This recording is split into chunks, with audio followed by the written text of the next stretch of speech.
Tad, kad es gāju prasīju sociālajā dienestā palīdzību, man pateica, jūs abi strādājat, ko jūs gribat? Es saku, jā, bet jūs ziniet, cik maksā konsultācijas, cik, vispār, jebkura tā darbība maksā. Vai jūs paši tiekat galā ar to visu? Ja nav šī te paplašināta kaut kādu citu bērnu iespēju satikšana, tad tas ir tur viņš iestrēgs tajā skolā. Bet tad, kad parādās tie citādāki bērni, un sevišķi tie bērni vēl kaut kādās internāta pamatskolās, vai kur ir koncentrēti tie bērni ar problēmām, un tiklīdz viņam ir iespēja kaut kur ārpus tam darboties, viņš redz, kā var arī savādāk tās attiecības veidot. Es tāpat eju uz darbu, teicu, prom darbā nav kur palikt. Meitenēm maizītes līdz viņas nāk. Es zinu, ka viņas ir pie vieta, ka viņas ir pieskatītas, ka viņas neklīst kaut kur vienas pašas, ka man nav jāatstāja. Es tās 4 stundas arī te pavāju. Viņa tā bija izdomājusi, ka viņa var sevi tā parādīt, un tā viņa darīja. Un neko liekt. Mēs arī no tā mācījāmies. Mēs īstenībā ļoti daudz no tā ieguvām visi kā ģimene. Tas saviet.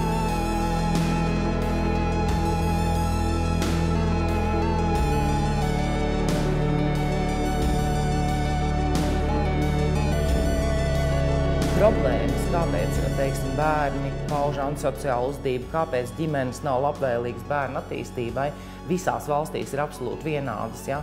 Un tās sakņojas vecāku neprasmē audzināt bērnus, neizpratnē par savām atbildības jomām, kā arī, teiksim, institūciju, kas proti ir sociālie darbinieki, policija, pašvaldība, skola, varbūt dažādi citi dienesti, spējā atpazīt šīs problēmas situācijas un adekvāti reaģēt uz vajadzībām, kas ir šiem bērniem un viņu ģimenēm.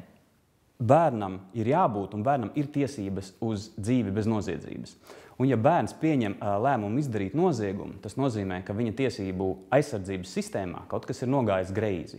Tas nozīmē, ka visiem bērniem vienādā mērā nav bijusi pieejama šī aizsardzība, nav bijušas nodrošinātas šīs tiesības uz dzīvi bez noziedzības. Un tas nozīmē arī to, ka tās institūcijas, kuru spēkos ir kaut ko ietekmēt, ka viņas nav spējušas visos gadījumos pienācīgi saņemt signālus par drīzāku vai tālāku risku nozieguma un nav spējušas pienācīgi tos apstrādāt. Ir zināms, ka virknē Austrumu Eiropas valstu šī pieeja attiecībā uz bērnu likuma pārkāpumiem un to, kā vispār attiecās valsts institūcijas pret bērniem, kuri nonāk dažādās problemātiskās situācijās, ir ļoti formāla un daudz vietu sodoša. Līdz ar to neapzinoties faktu, kad lielākajā daļā gadījumu, ja bērns ir nonācis problemātiskā situācijā, pieaugušie tieši ir tie, kuri nav ieraudzījuši saulaicīgi šo problēmu un nav adekvāti reaģējuši uz šo problēmu. Balstoties šiem apsvērumiem, tika uzsākts arī aktivitātes projektā, lai apzinātu Eiropā attīstītākās metodes un veidot šo Eiropas praksi darbā ar bērniem, kam šīs problēmas ir identificētas, vienotu un pietiekami efektīvu, lai tās metodas, ar kurām mēs strādājam, tiešām risinātu šo problēmu, ar kuru mēs saskaramies. I think this project is good because it combines academics, practitioners and also policymakers. So therefore we have views from 3 different sides. I think what is very important that we can also gather the practices and see how other countries are working and get some ideas how can we work in our country and how can we make all the programs better in Lithuania. I think it's an interesting combination of countries. For me it's a fairly new terrain. The criminal justice system is not one I am extremely familiar with. We're more on the social work and possibly the prevention and youth care and youth protection system. Obviously they're very closely tied. What I forgot to mention is that the HALT program, it's a close cooperation between police and youth care. So it's really trying to get the sectors to work together. So when I talk about restorative justice, we're talking specifically about an interest in fair process, in allowing the voices of all involved to be heard equally. And instead of talking about retributive justice, we're talking about transformative justice or reparation, something that restores relationships that have been broken, harm that's been caused, and conflict that has arisen between people and between groups. So taking those key principles and applying them to conflict and harm within schools. Visiem tāds bija iespējas, ja bērns sataisa tās nepatikšanas, tad ir policija uzreiz. Bet, tā kā sociālais izpaliek, tad izpaliek vēl kaut kādas ģimenes lietas un izpaliek, viss pārējais tikai ir skola vai vecāki un policija. Bet, šajā gadījumā, manuprāt, ar šo projektu palīdzību tiešām vismaz mūsu novadā, es domāju, ka mēs sakārtosim, ka mums ir šī sadarbība, tātad sociālais dienas, skola, bērndārzi, arī šie jauniešu centri, kas tā kā šobrīd, tā kā maz pieskarās pie tā, bet patiesībā tas brīvais laiks, kas arī nav maz, jo vecāki strādā vai dažiem vispār to vecāku nav, tad ir šie jauniešu centri, kur viņi tomēr tiek pieskatīti tajā brīdī, un tieši tur arī konstatējam mēs tās problēmas ģimeniskās arī ļoti daudz. I think with this project we have to come back with really clear message and to try to fight against the common legma saying that we don't have money, we can't do anything. And there is certainly a lot of things that we can do, at contrary, to implement better international standards and develop a prevention program in Europe and then in the rest of the world. So I think this project is really important, it's really interesting, and it can be very useful for our governments and the different juvenile justice stakeholders. Pastāvot šādai sistēmai, mēs nevaram ņemt vērā tās īpašās vajadzības, kas ir bērnam, bērna tiesības būt sadzirdētam, bērna tiesības būt saprastam adekvāti savam attīstības līmenim, bērnu līdzdalības jautājums nav iespējams risināt šajā normatīvajā ietverā. Un saprotams, ka normatīvais ietvers arī lielā mērā ietekmē to praksi, ko speciālisti attiecīgi strādājot uz vietām ar bērniem atļaujās vai neatļaujās.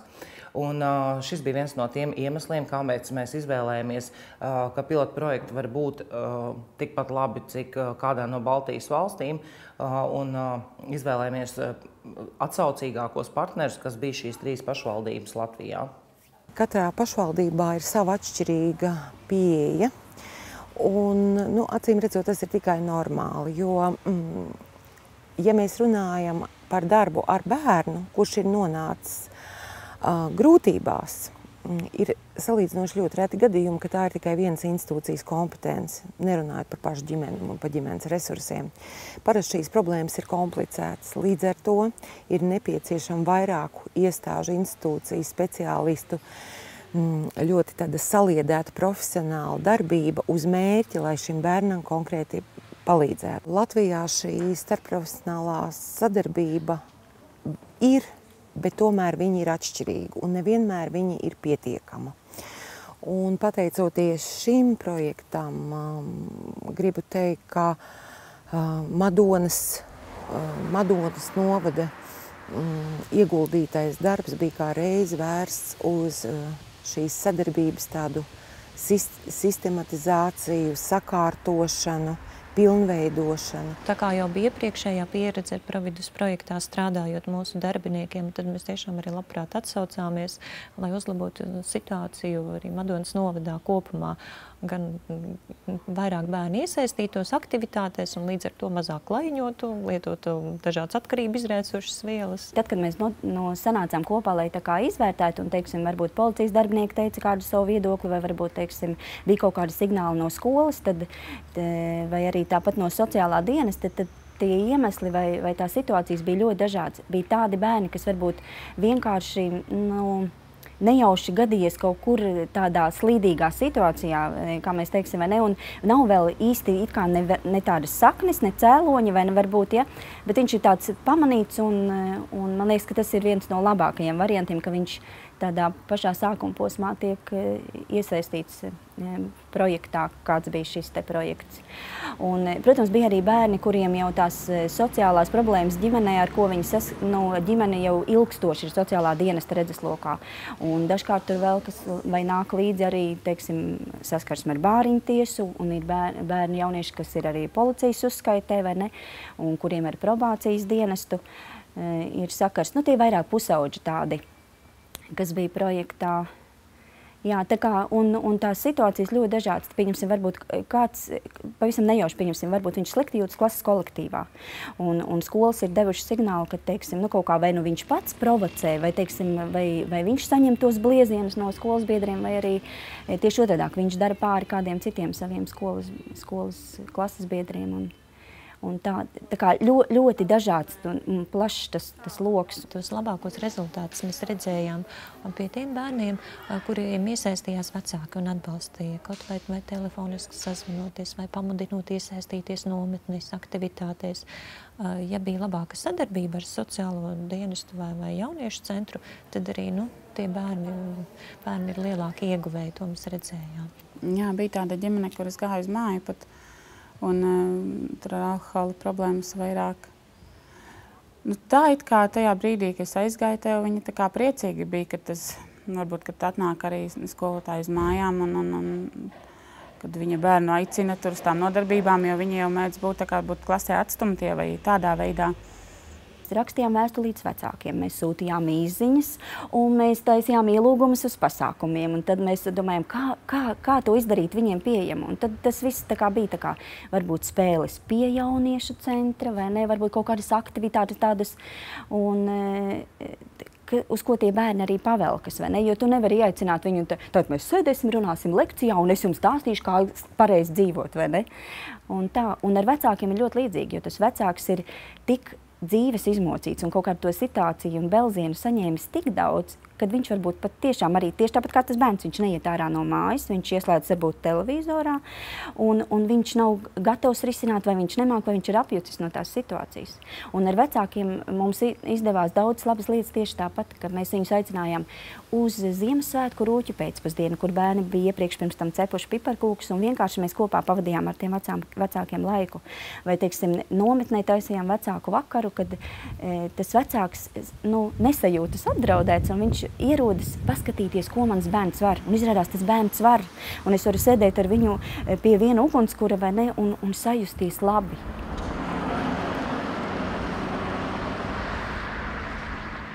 Runājot par projektu, ir ar vecākiem. Vispirms ar vecākiem ir jābūt kādam mehānismam, kā viņus kaut vai pirmo reizi dabūt pie psihologa. Pirmo reizi.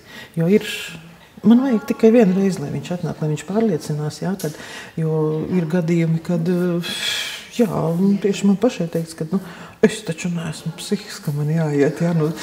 Neizšķir to psihologs, psihiatrs vai ne. Tas ir cilvēkam, kas ar to nav saskāries, ir psihi. Tas nozīmē, ka ir traki, ka pat vedīs mani uz trakumu tālāk.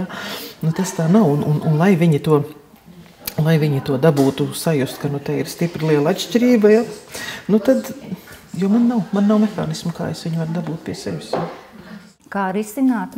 Man grūti pateikt. Tur jābūt cilvēkam, kas mīl to darbu, bet nāk jau strādāt tiem, kam ir augstākā izglītība, vai viņš der tam amatam vai nedara. Kas to vērtē, kādā veidā tiek tas skatīts, man grūti pateikt. Vecāki strādā, visi pelna kaut ko, darās, un ir jau arī tādi, kas dzīvo ar vecmāmiņām un kaut kā tā patvaļīgi arī varbūt nepievērš tik daudz to uzmanību bērniem. Bet viņi vismaz tad ir šeit, te viņi ir pieskatīti. Mēs esam lauku iestāde, lauku ciematiņš, mums ir apmēram 19 bērnu dienā vidēji. Skolas laikā ir vairāk, tagad vasarā ir tā kā mazāk drusciņi. Ikdienas nodarbībās vecāki varbūt piedalās mazāk, bet projekta nodarbībās, kas mums bija, vecāki bija ļoti aktīvi. Un gandrīz, varētu teikt, uz visām nodarbībām arī bija viņi. Bija tādas moments, ka mamma bija darbā, tad atnāca cits ģimenes loceklis vai kaimiņiene pat kādreiz, bet bija. Pirmkārt jau jaunieši iemācīsies lietderīgāk pavadīt savu brīvo laiku. Tas ir nesēdies autoostās un katrā ziņā tiks vairāk vai mazāk atturēti no tām negācijām, no alkohola, no cigaretēm un tā tālāk. Nu, un es saprotu, ka arī mammas būs vairāk ieinteresētas tanī, jo, ja viņi zina, ka šeit ir bērni pieskatīti, tad, nu, varbūt drošāk tomēr. Gribēju teikt, te viņiem tā kā varbūt veidojas savas arī draugu attiecības tādas un kopīga darbībā un to, ko arī realizē ārpus varbūt centriņa. Iesaistās volejbola pulciņā, viņi arī visi tā kā kopā, kas te apmeklējuši arī centriņu un kas piedalījušies šajā projektā. Kāpēc bērns uzvedas slikti, kāpēc viņš sāk pēkšņi runāt rupības un vardarbīgi izturēties pret vienaudzi vai pret pieaugušo. Viņš ir dusmīgs, viņš ir sāpināts, viņš pievērš mums ar šo rīcību uzmanību, viņš faktiski sauc pēc palīdzības, un mēs pieaugušie arī profesionāli sagatavot nevienmēr to tā spējam uztvert. Mēs tai vietā, lai saskatītu, ka bērnam ir slikti, ir vajadzīga palīdzība, mēs viņu sākam strostēt un bāt, kāds to esi slikts. Jā, nu to, ka viņš ir slikts, to viņam jau faktiski no brīža, ka viņš ir sācis spēt uztvērt informāciju, viņam pārsvarā par to ir arī teikuši, ka viņš ir slikts un nekam nederīgs. Un lai bērns sev noticētu, kad ir uz šīs zemes cilvēki, kam nav vienaldzīgs viņa liktenis, nu, tas nav dienas un mēneša jautājums. Tad, kad ir pirmās problēmas, šie vecāki un ģimene atnāk tikai pie manis parunāties, un ļoti daudziem arī pietiek ar to, jo pilsēta ir maza un jānāk uz pašvaldības izglītības nodaļu, bet, protams, daudziem jau arī ar to nepietiek. Bet es jau esmu tā, kur izstāsta. Ja nesakārtosies šīs lietas, tad nākošais ceļš būs uz mūsu šo starpprofesionāļu sadarbības padomi, un bieži arī tiekamies. Un dažkārt mēs izskatām arī tādus bērnus, kur varbūt nav ne žuļiki, ne bandīti, ne lietotāji, bet viņi vienkārši tā kā nemācās. Un tad ir tiem bērniem tāds atskaites punkts, kur viņi sadzird, ka patiešām interesējas par viņiem. Un tad viņi nāk tā kā, es jau esmu 2 priekšmetos uzlabojis vērtējumus, es jau tā kā nenobastoju, vai ne? Starpprofesionāļi sanāk kopā 1 līdz 2 reizes mēnesī, visbiežāk tās ir 2 reizes mēnesī, katra otrā pirmdiena, kad tiek izskatīti konkrēti gadījumi, ja tādi ir, tad respektīvi tiek uzaicināts bērns kopā ar vecāku, tiek pieaicināti dažādi speciālisti, kas nav pamats starpprofesionāļu grupā, kas ir, piemēram, skolas sociālais pedagogs vai direktors vai vēl kāds iesaistītais, ir citreiz aicināti ārsti vai ir narkologs aicināts, un tad šīs starpprofesionāļu komanda visa kopā domā, kopā ar vecāku un kopā ar bērnu, kas tad ir tas, kas šai ģimenei varētu palīdzēt. Mūsdienās ļoti daudz darba ir jādara arī ar tiem bērniem, kas nāk no labām ģimenēm un nodrošinātām ģimenēm, tāpēc, ka tieši šie bērni ir, kā es saku, pārmīlēti, tā mīlestība, kad ir visatļautība, nav robežu. Bērns ģimenē, viņam ir atļauts viss, viņš praktiski var visu, ko viņš vēlas, viņš dabū un visu, ko viņš grib, viņš dara. Un pienāk šis te vecums, kad vecāki saprot, ka vairs nevar darīt visu vai nevar atļaut visu, un sāk uzlikt viņiem kaut kādas robežas, un bērns nesaprot, kāds ir, ka pēkšņi viņam kaut ko neatļauj, vai viņam kaut kas nav pieejams, un tad sāk šīs te problēmas. Labas meitenes no labām situētām ģimenēm pārbauda apsarga modrību. Iet veikalā, apzogās par 150 eiro naudiņām, ja? Un tad atkal ir tādi, kas nāk no nelabvēlīgām ģimenēm lauku, ja? Tad lielākais brālis izdomā mazāko brāli pavilkt līdz, viņš iet 3 km kājām uz veikalu un nozāk šokolādi. Pirmo reizi nepieķer, otro reizi pieķer. Nu, tādi ir. Ka ļoti smagos gadījumos, ja ģimenē ir liels problēmas ar vecākiem vai bērnam, ļoti smagos gadījumos bieži vien tie starpprofesionāļi nav kā risinājums, diemžēl.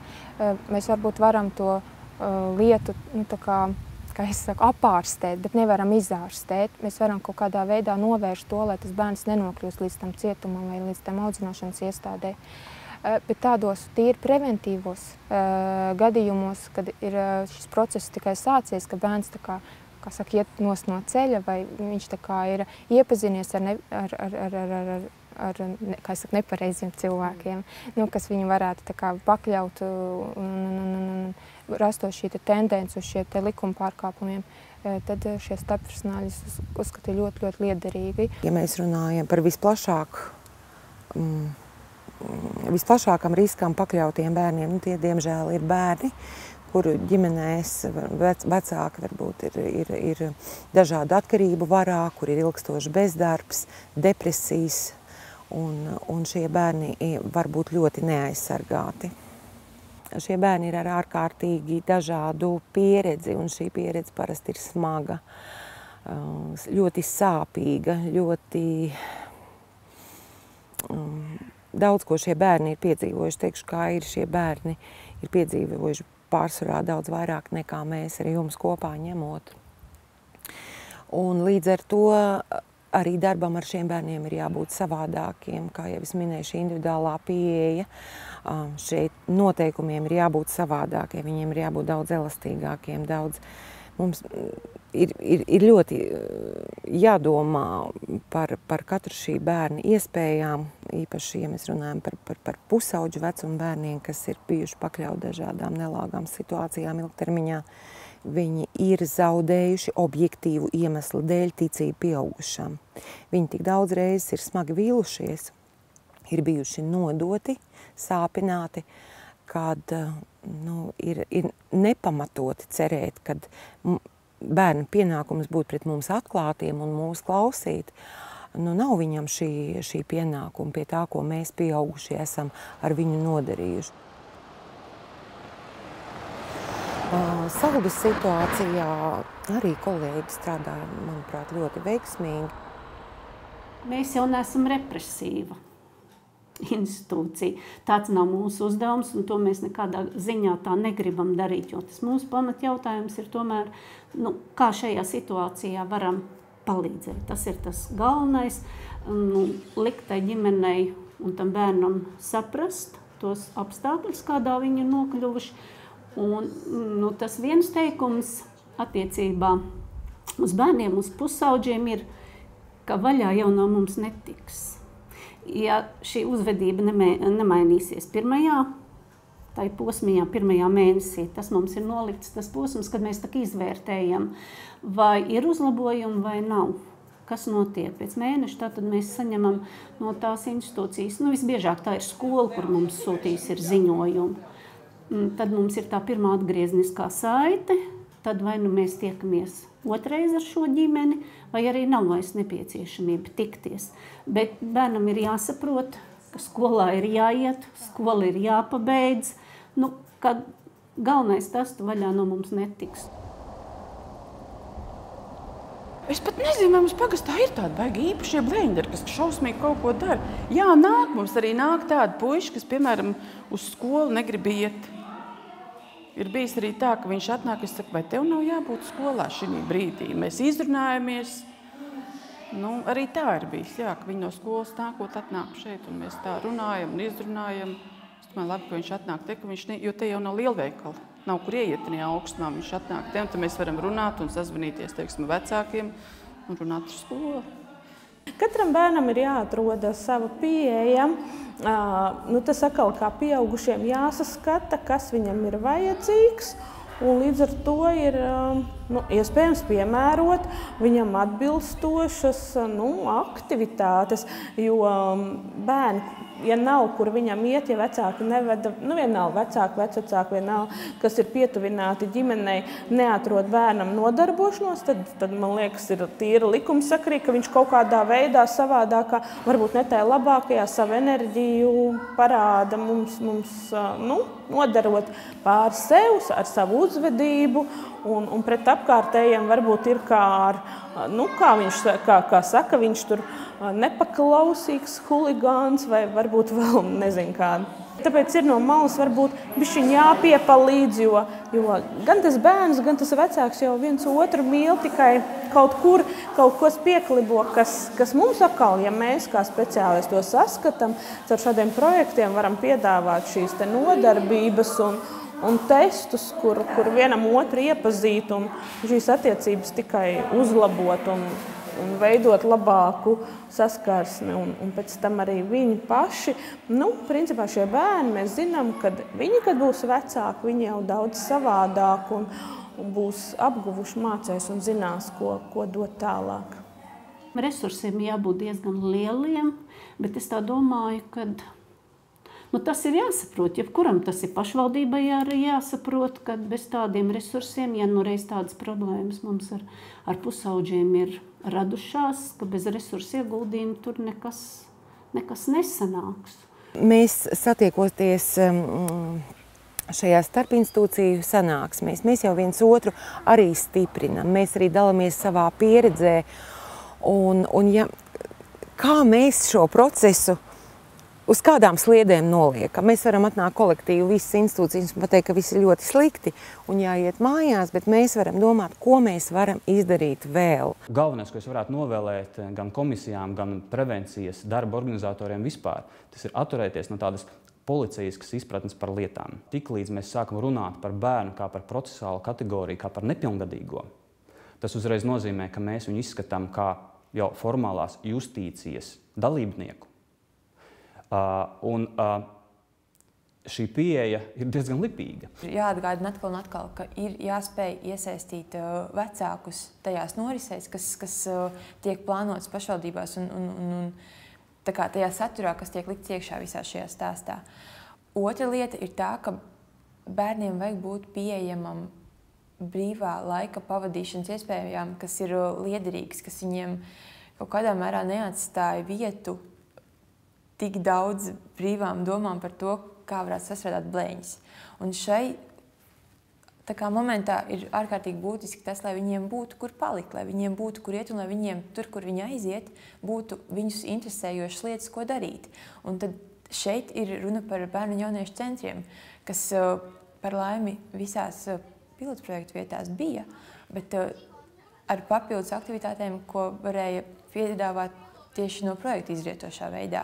Bet ir skaidrs, ka viņām tur būtu jābūt neatkarīgi no tā, ir vai nav projekta nauda. Konkrēti, ja mēs runājam noteikti par Baltijas valstīm, tas viens no galvenajiem momentiem, kas ir jāpārskata, tas ir, protams, tiesību normu ietvars, kas regulē gan prevencijas metodes, ar kurām tiek strādāts ar bērniem, izdalot no šīs prevencijas noteikti agrīno prevenciju, agrīnās intervences.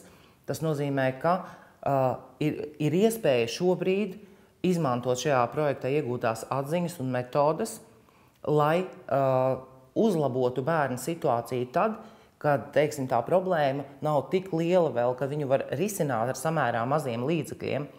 Tas ir viens. Otrs, bez šaubām, ir tas, ka mums ir, es domāju, diezgan rūpīgi jāparaugās. Es domāju, šeit visās Eiropas valstīs uz to, kādas ir mūsu nacionālās tiesību normas, kas regulē prevencijas darba bērniem, pie tam visos prevencijas līmeņos, gan primārā, gan sekundārā, gan terciārā līmenī, kādas sankcijas mēs piemērojam bērniem, tad, ja viņi, piemēram, arī pārkāp likumu, ja? Vai viņas ir efektīvas, vai viņas uzlabo bērnu stāvokli un risina bērnu situāciju. Tas efekts ir, tā paliekošā vērtība ir.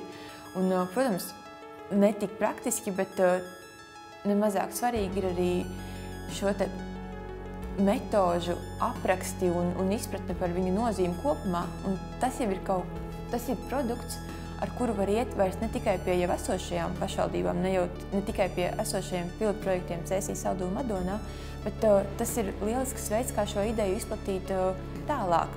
Latvijas līmenī, Eiropas Savienības līmenī. Tas jau ir materiāls, kas balstās uz konkrētiem veiksmes stāstiem un konkrētu, varbūt iespējamo trūkumu izvērtējumu. Līdz ar to tas jau ir tas, ar ko var dalīties un kas paliek. Sociālai dienesti, piemēram, ja mēs raugamies uz šo Austrumeiropas bloku, viņi tikko sāk attīstīties. Viņi šobrīd meklē tās metodas, ar kurām ir jāstrādā. Viņi meklē metodas, ar kādām ir jāstrādā ar ģimeni, ar bērniem, lai sasniegtu tās vērtības, lai sasniegtu tos rezultātus, lai šie bērni mums būtu cilvēki, kas izaug par integrētiem cilvēkiem sabiedrībā un kas ir ne tikai sociālo pabalstu un dažādu atlaižu patērētāji, bet kas ir cilvēki, kuri veidos šo mūsu kopējo Eiropas telpu nākotnē. Un šie cilvēki, kuri izaug Saldū, Madonā un Cēsīs, reāli izaugs un aizbrauks un iespējams dzīvos vai studēs Skotijā, Beļģijā un visās citās valstīs.